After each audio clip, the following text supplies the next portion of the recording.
Ginawa pang state witness, ang tambalos-los. Putang ina yan. Siya pa ngayon na state witness at idadawit na ngayon, papaaresto yung mga senator na involved, nagsabi ng mga pangalan.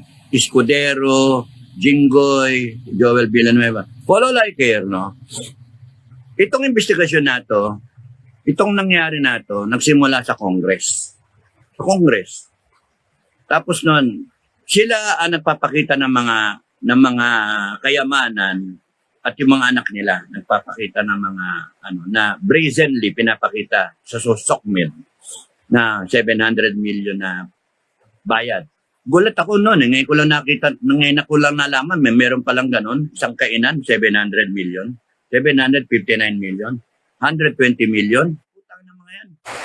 Pera ng taong bayan. Samantalang ang daming kwento sa buhay ng tao natin, mga Pilipino, na hindi makabayad sa ospital o yung PhilHealth pa na pera. So kung titignan nyo, yung flood control, sisiw pa yan. Pero galit na tayo. Flood control pa lang, galit na tayo. So where does that put us?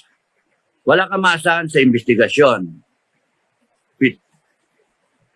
Inaano tayo, binobola tayo ng investigasyon. What do you think will come out of the investigation? May makukulong na congressman? Wala. Ang makukulong, senator. O, di ba? Sila nagda-direct nitong script ng lahat na to. Meanwhile, nakalimutan na ng mga taong bayan yung pagka-addict ng presidente ni Bongbong. Magpa-hair follicle drug test ka na lang. Yung AFP tsaka PNP, seemingly, is into this also.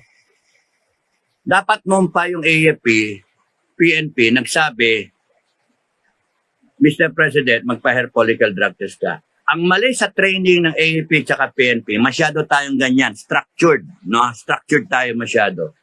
Na hindi nyo na makita na dati, simpleng tao lang yan. Binasbas ang ginawang presidente. So bakit hindi natin makita na yan nilagay ng ginawang presidente dahil sa boto sa eleksyon? Pero kung yung taong bayan nagagalit na, dapat naintindihan ng AFP-PNP na yung tao lang yan eh. Putang ina ka. Mag-hair follicle drug test ka. Dapat ganun eh. Tangina ka. Kami, lalaban kami ng patayan hanggang China. No? Kasi nirespeto ka namin dahil sa ikaw binoto ka ng taong bayan. So, okay yung ganung thinking. Pero, kung merong nagsasabi, taong bayan na nagsasabi,